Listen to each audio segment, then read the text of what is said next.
Welcome to another episode of the Engaging Virtual Meetings podcast, the podcast that helps you share how to be engaging, whether you're virtual, hybrid, or in person. Hey, if you are watching us on social media, make us a favor and hit the buttons, subscribe, share, like, comment, and if you actually make a comment while we are on the show, we might even give you a shout out.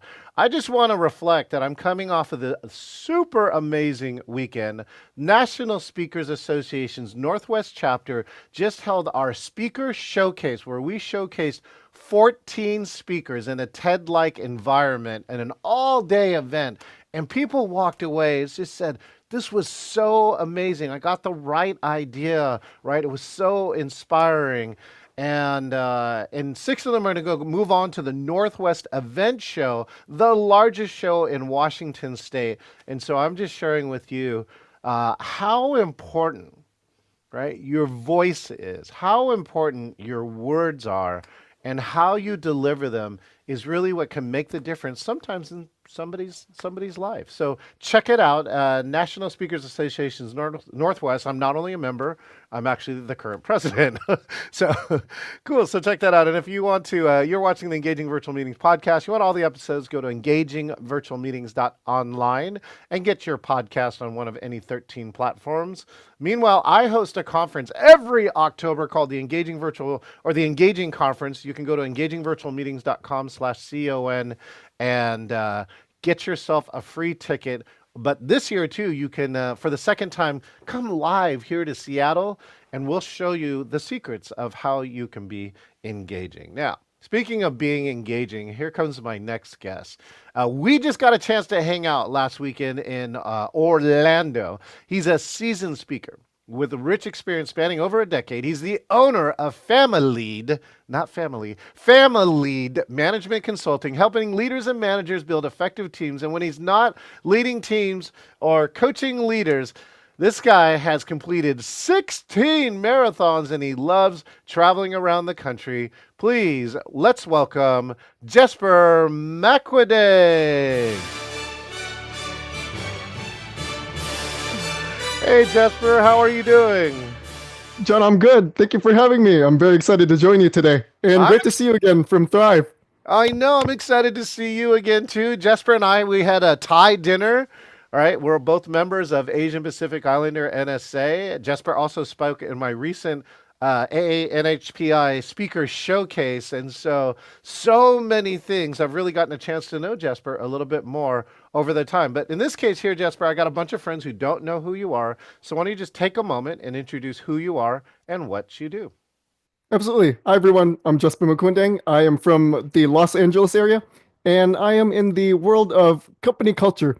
I really enjoy helping leaders, managers, and entrepreneurs build stronger teams because when people have this sense of belonging, they're more effective. And when they're more effective, that really increases that level of productivity and engagement within your workplace. And that has a very positive effect on your bottom line. So for me, I have a passion for supporting the growth and development for leaders and managers and entrepreneurs. Genius. Now you have an SPHR. What is an SPHR? So for SPHR, that is a senior professional in human resources. My background is really that people side of organizations and helping leaders and managers develop that side so they can really grow, because it's the people who help your business thrive. And without the people, there's not much to work with. And really to get that level of productivity and the work, it's really your team. So when you surround yourself with great people, there's a lot to look forward to. Now, how did you get into this, right, Jessper? You could have gotten into a lot of things. It's, a lot of people say now it's not even your product or your technology, it's around your people. So how did you get in the people business? So for me, I would say essentially I grew up in this world. For me, at a young age, I just remember as a teenager just walking through bookstores and going through the personal development aisle and flipping through the pages of Brian Tracy, Jim Rohn, Les Brown, Zig Ziglar. I was just so inspired by it. And when I finally landed into my career, I found myself already managing other people. And that gave me an opportunity to apply what I've learned. And I've realized it does make a difference. When you treat your people well, they treat you well. And not only that, you just see a more productive workforce. On the flip side, if you don't look out for your people, if you step over people, that's just really going to take things down. So really, it does make a difference when when you're intentional about your leadership and you really support the growth and development of other people.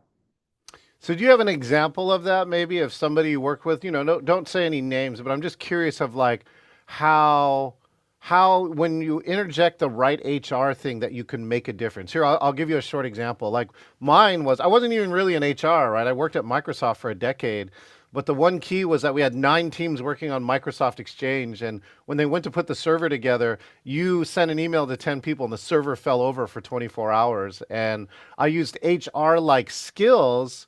Right. Well, the funny part is I had non-HR skills, Jesper, which is the first thing I did was blame all the teams.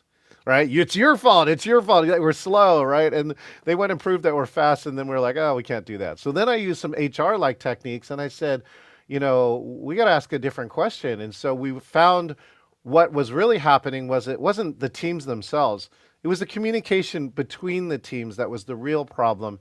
And we developed a, human soft piece and a hard technology piece that allowed us to ship a product that has now actually sold over 250 million client licenses. So I'm just curious, Jesper, if you got a story like that about someone you've worked with.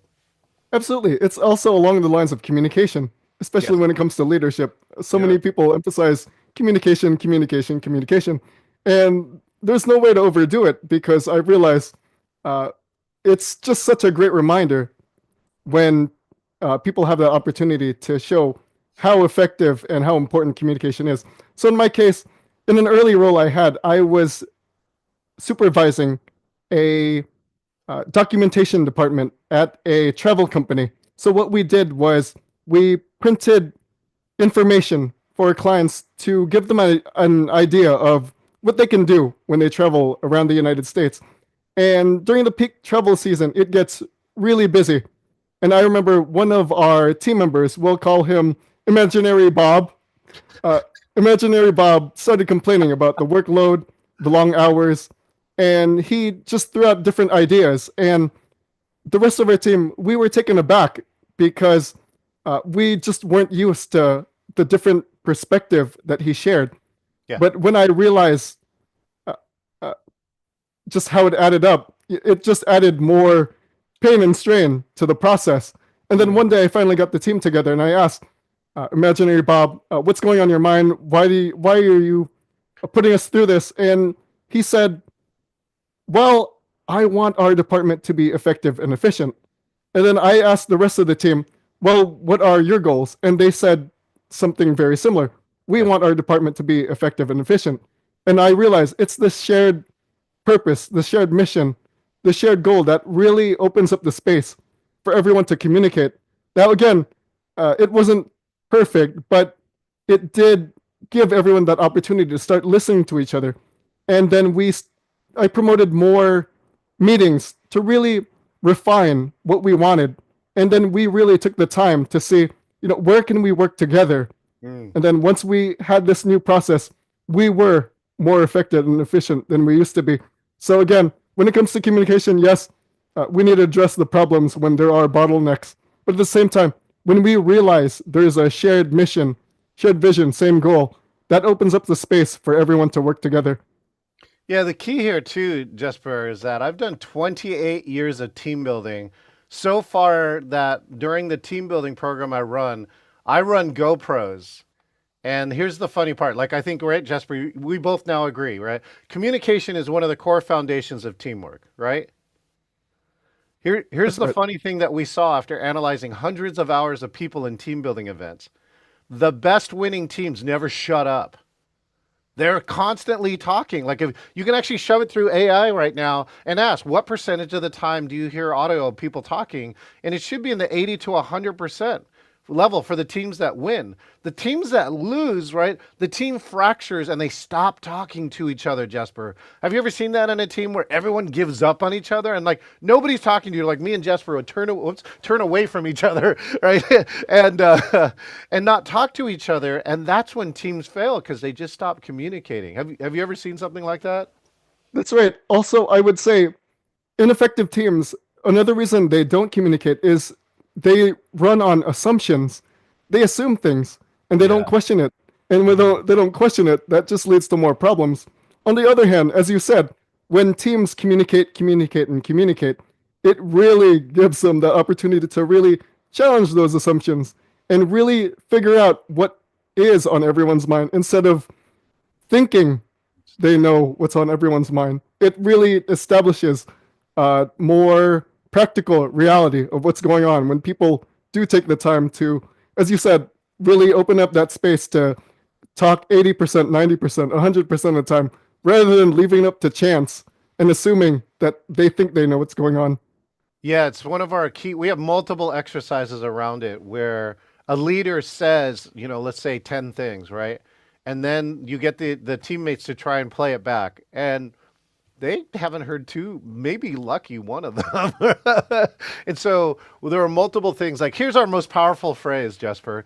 One of our most powerful phrases is, what I think I heard you say is. In fact, if you work with my teammates, Jesper, you would hear that this is part of our company culture. I know you really care about culture. And so part of our culture is the phrase, what I think I heard you say, Jesper, is. And then I try and repeat it. And you have now the option to say, dude, you didn't get any of it. Or that is so spot on. All right. That is so spot on. Speaking That's of right. spot I on, statements. let's talk about COVID. Let's talk about March of 2020. Right. So Jesper is so tell me where you are and what happened around March of 2020 for Jesper. That's right. I was really doing some work in the nonprofit world, and it's really changed how we engage because the in-person meetings, that's just been thrown out. Now we have to meet virtually. And there was this new thing called Zoom. I mean, it's been around, but Around, yeah. for people to get used to it, it was just a different experience for everyone to get through. And we just had to adapt to this new reality. And I remember whenever we had to meet in person, there were various protocols, health protocols to ensure we were safe. But for the Right. most part, we had to meet virtually, and that was just a different experience. And so were you on Zoom before or did you just take the crash course? I would say we were on the closest we had to that experience was group phone calls, those phone conferences. Telecon? But now that video is incorporated, yes, that crash course on Zoom. You know what's funny is that I worked with Boeing and I got a chance to. It's funny, it's Boeing, it's airplanes, but they wanted to train leaders, but they couldn't all fly them right for this level of manager and the number of managers there were. So they actually created it was this was early on. This is more like maybe 80, 90, somewhere around there, where they created what was called a hyperlink kind of video. You would get the video disc and you could like see a scenario and then 2 weeks later you would see the same scenario but from someone else's viewpoint, Jasper. Right, it was Very really cool. interesting. So like it was like a movie that unveiled itself, but when you play the same scene but you play it from the other part, and you also sometimes heard like voiceovers in their head going, yeah, this manager's a jerk, right, or something. You hear the person's thoughts and like with the thought process or why they're reacting some way. And then we managed the whole thing off a telecon in the debrief, so people would watch the video, and then when we got on a telecon we would discuss it live, and it was pioneering in lots and lots of different ways. And we actually developed some of our virtual practices. Like, here's one. I don't know if have you ever used a participation map, Jesper? Tell me more about it.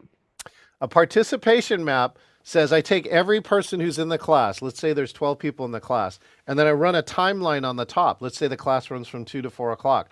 And as people talk, right, there's somebody, right, who's not the facilitator or the lead trainer, but someone who is assisting, who will then go and mark in a shared spreadsheet when people talked.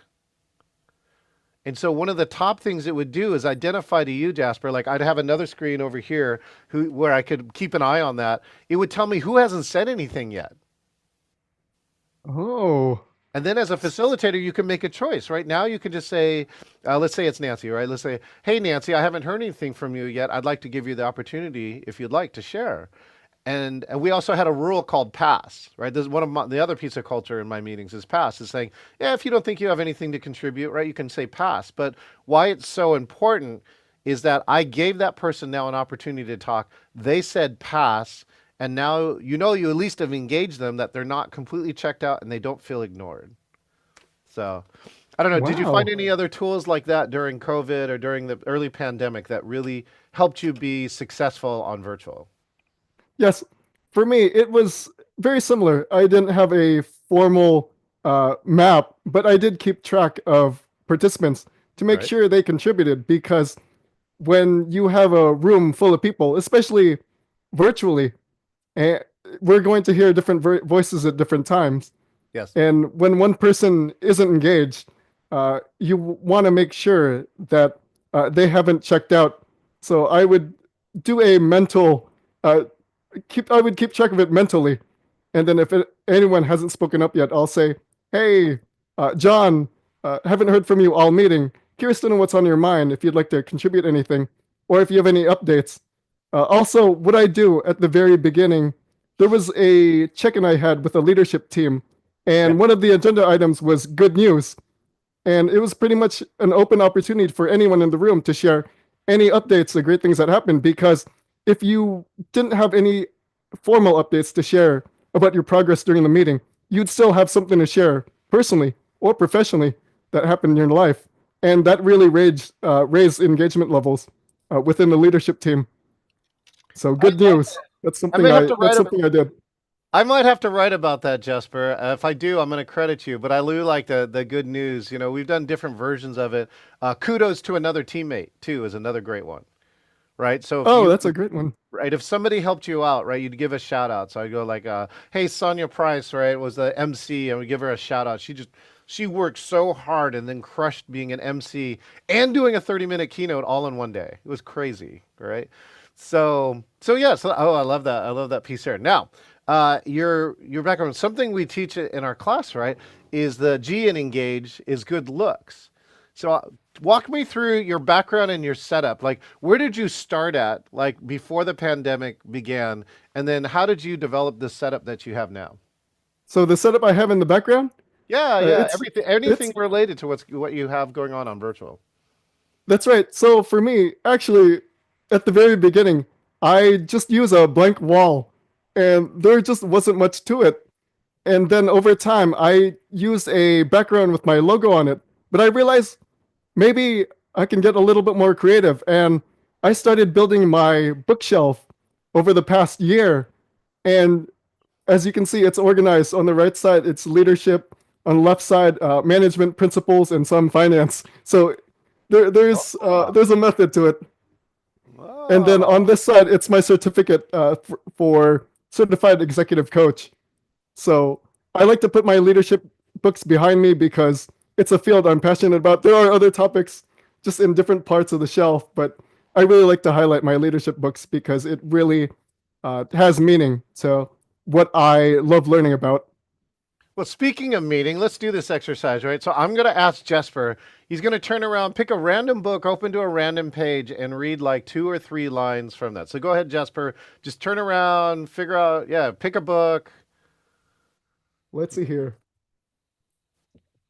See, these are real books, people. This is not some weird backdrop. This is not a printout. Yes, Oh, look at this. real background. Yeah, real background. So Okay, act on it. Who's the author? So it is Act On It, solving 101 of the toughest management challenges. And the authors are Sam Deep and Lyle Sussman. Wow. Okay, cool. Again, open and read. All right, let's see here. And I landed on a quote by David Brinkley, and it says, "A successful man is one who can lay a firm foundation with the bricks that others throw at him." With the bricks and other. Wow. I had recently had one of these brick throwing moments. You know what I'm talking about? Like someone didn't like something I did, and I've never heard that though. I'm gonna write that one down too, Jasper. I'm gonna credit you with giving me the quote from again. What's it called again? Act on it. Act on It Act. by Sam Deep and Lyle Sussman. One of the books I had on my shelf. And again, what was the quote? Make what buildings out of the bricks? A successful man lays the firm foundation of the bricks that are thrown at him. How many books do you think you've written? How many books I I'm think sorry. How have many he? books have you read? Sorry, my other way. Oh, wow.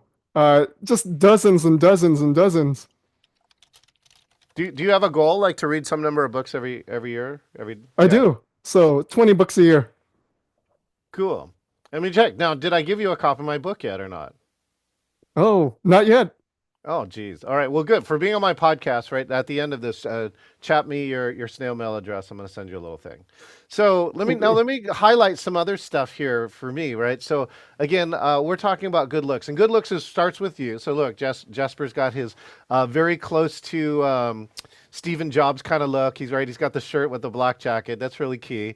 So he looks pro, but it's not just about you. It's about everything else in the background, right? Because people look at those things. So again, the books is a great. I didn't know the management, the organization on the left and right. It actually adds more value to me. But having a certificate or an award or something is key because it subconsciously tells all of us like Jesper did something. He got like a certificate for something or another, So that's important. The other one is the mic. What mic are you using? So I pulled something from Amazon Yeah. that's dedicated for podcast, and Yeah. I really love it. Well, you should. You sound good, which is really the key. And he also has got the mic close, even though it's out of the way. But in this case, too, it's kind of adding to the podcasty brand that Jesper has. And also, you can see now, too, on the mic changes colors, It does. right? So that's kind of cool. So, but it's subtle, right? It's not like a strobe light. It's very subtle. But I think there's something else here, too. Let me just check. Are you standing up? I am standing up. Why are you standing up? It's easier to speak and project my voice when I'm on my feet. Yeah, so that's really one of the other pieces that you have, right? Is to stand up. I do have a lifter set up. The only reason why I don't stand up during this like podcast interviews is I got to control a whole bunch of buttons. But right, but I can do this, Jesper, at any time, and still look and sound valid, which is walk around my office, right, and do some things like this. And I do. In some of my when I keynote, I make sure and stand up. And so it's the number one tip that we give is to stand up, right? Sure. Well, let's see. Okay, so just for with this, what has to happen for you to feel engaged on somebody else's virtual meeting? Yes, to be engaged in someone else's virtual meeting, really like the interactiveness. So when a presenter will ask questions or they'll reach out to you directly, it's really getting your input to make sure you really have a part or a piece in that meeting. On the flip side, there are moments when presenters can get carried away and just do a PowerPoint on their own and do 100% of the speaking. On the flip side, if that presenter gives me the opportunity to share what's on my mind or respond to an idea they have, that's when I feel a lot more engaged. Yeah. Yeah. Who's one of the top virtual keynotes or presentations you've seen in the last 5 years? Wow. I mean, there have been so many. There was a facilitator who was trained on the Tony Robbins program. Yeah. And I mean, just the personal growth insights itself, that was incredible. But for that facilitator to really get that crowd engaged and share their insights into how they feel about what they've just learned, that was just very exciting. Have you been then to some of Tony Robbins' virtual summits? I have yet to put that on my calendar. What? I've been to events that have been facilitated by his team, but I'd love to see him at one of his events. Well, one of them is to see if I can get this right. There you go. This is what that studio he built, right? He really took virtual to another level, and he's still doing it. He does offer one program free a year. It's like a 3-day summit.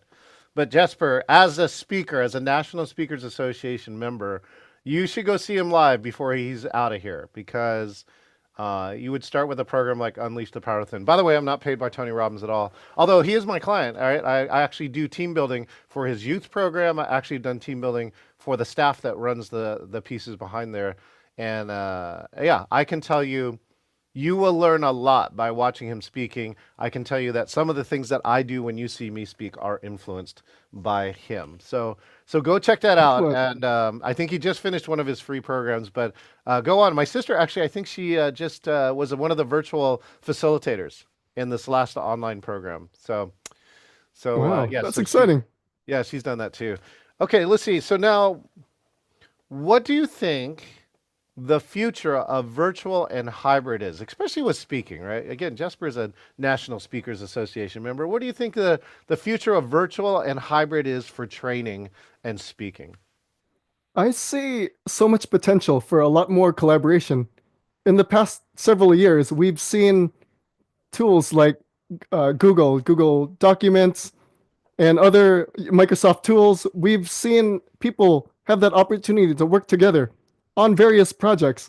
And I think there will be continued growth in that field where people will work together just in different uh, formats on the same projects, where you have different projects and it's easy to get people on the same page Yeah. because they can see the same file and work on it together.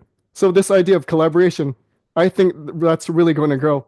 On the other hand, I also see AI playing a role with the future of virtual meetings.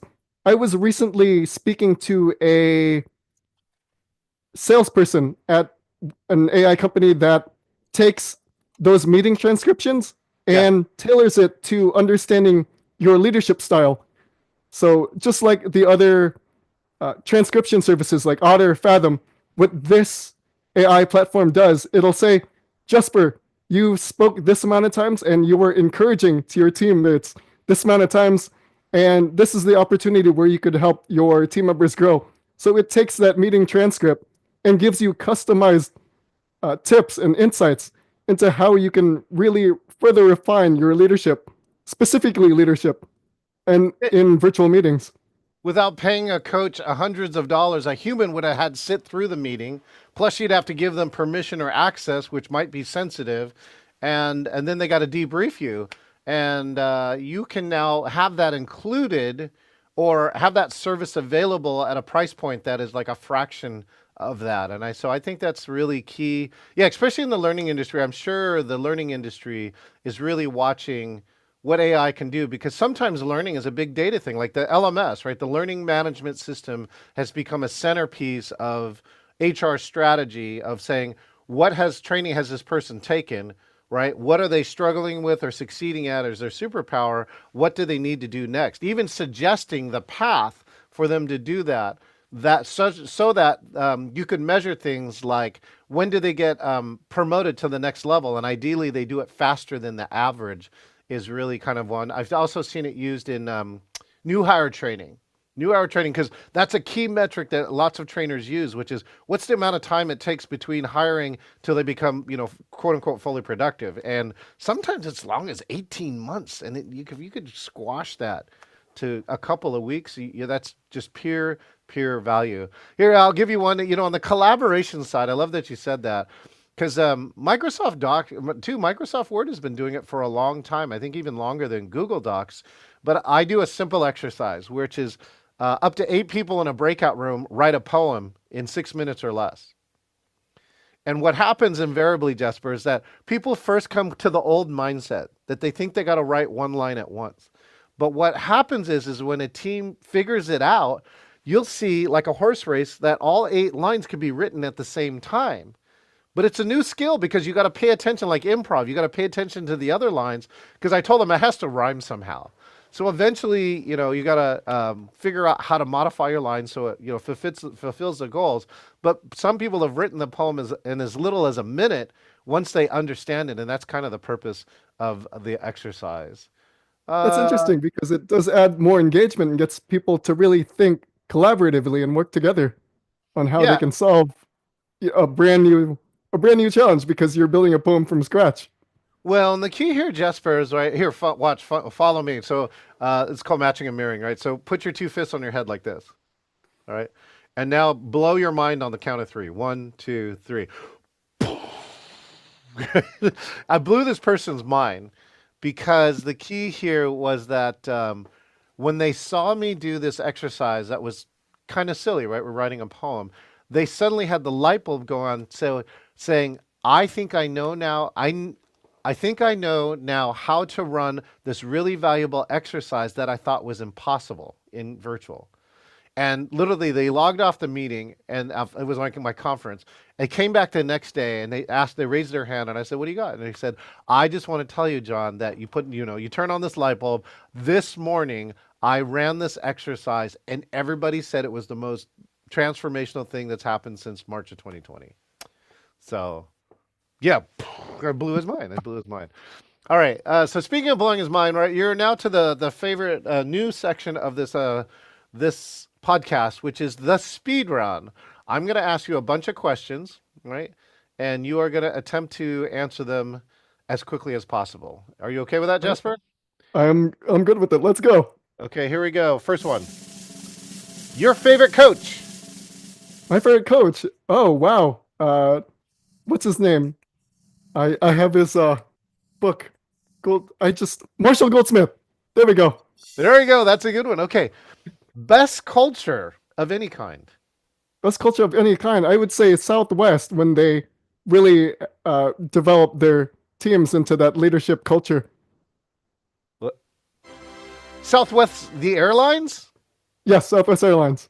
Okay, Detour, what do you think about them killing the bag policy? It's interesting, but I know the direction they're taking. I know they're aiming toward profitability, but I've really missed the bag supply free and open seating. But I understand the financial implications that it takes over their business strategy. Continue driving down the detour. I want to share with you, Jesper. I heard a presentation of the marketing agency that created Bags Fly Free. Listen to you. It's like over 10 plus years since that happened, and Jesper can still say the words Bags Fly Free. Here's the insight he shared as part of that presentation.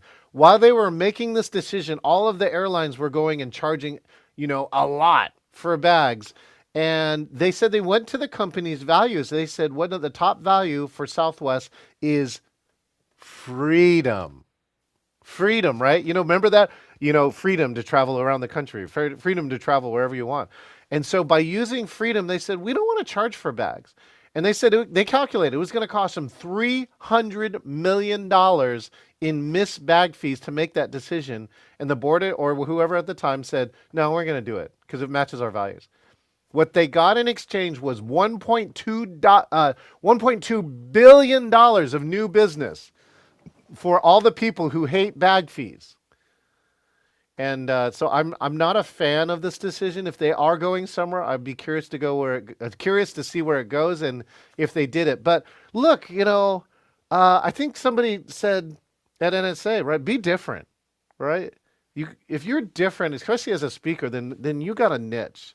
If you're doing the same thing as everybody else, that's what somebody said, right? Southwest is all the same. Anyways, okay, detour over.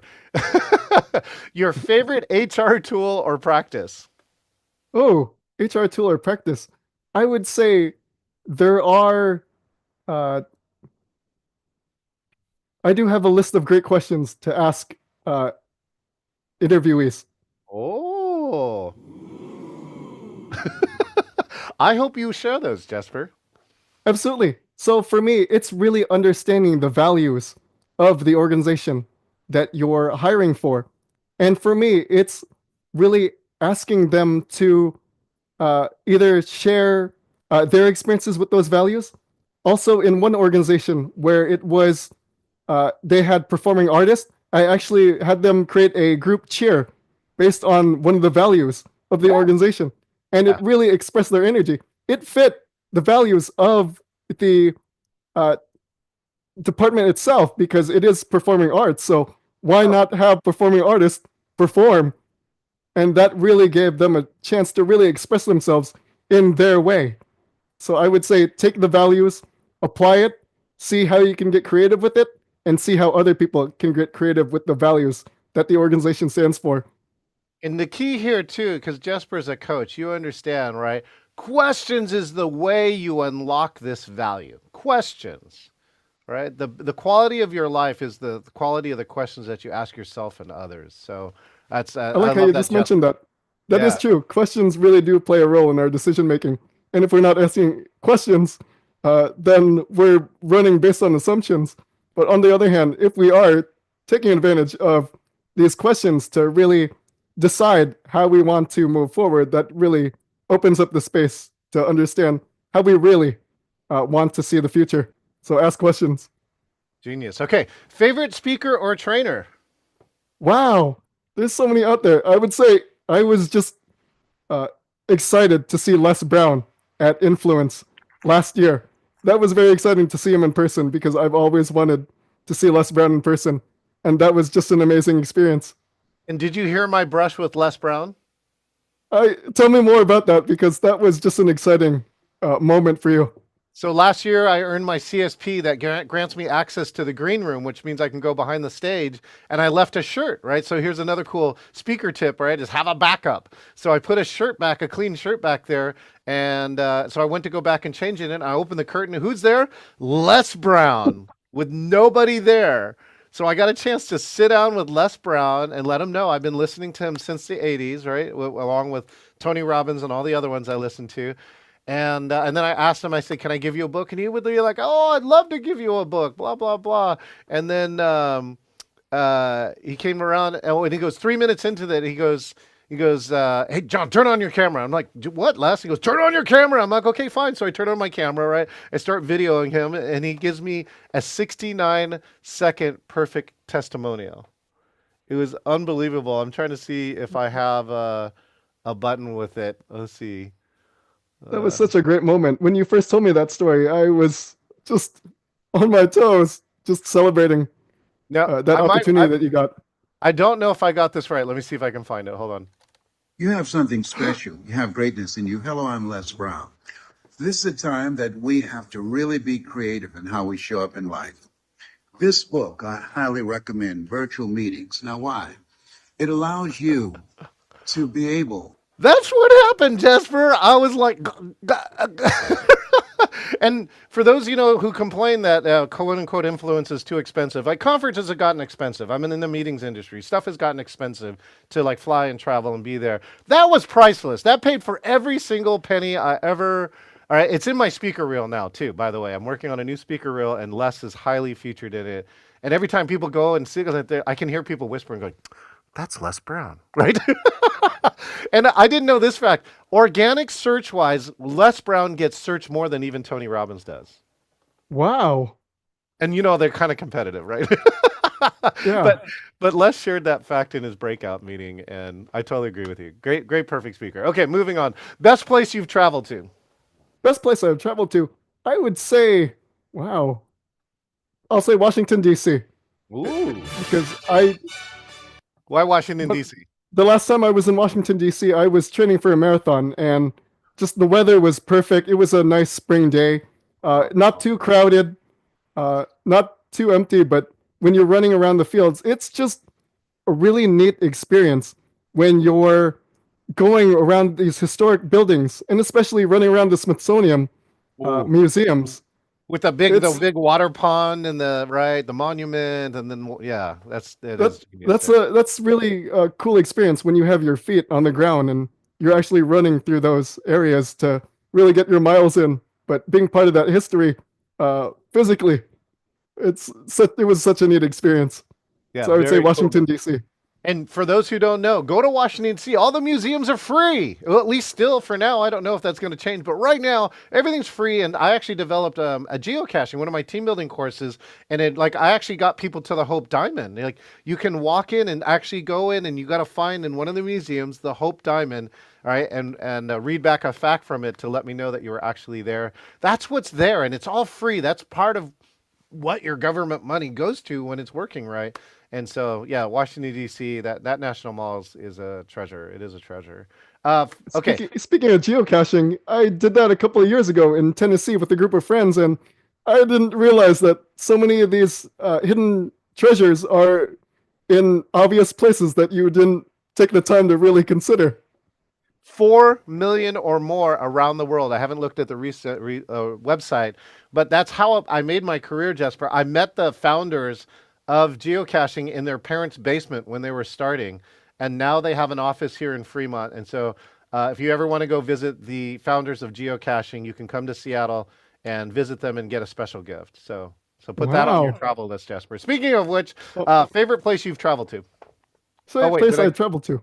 Yes, I think we said Washington, D.C., but I Oh can yeah, add sorry, more. I'm on the next one. Oh, the client you want to give a shout out to, a kudos or to a client. Oh, okay. Well, I've done a lot of support for one of the nonprofits I work with is Junior Chamber International.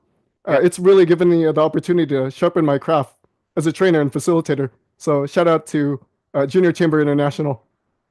Genius. All right, last question is, if you could get people to magically remember one thing from this interview, Jessper, what would you tell them to remember? Wow.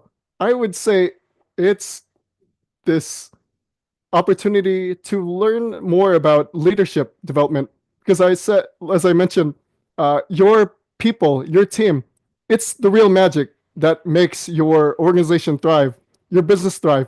Because when you're surrounded by the right people, great things can happen. So that's something I want our audience to really take away and remember the people side of their business.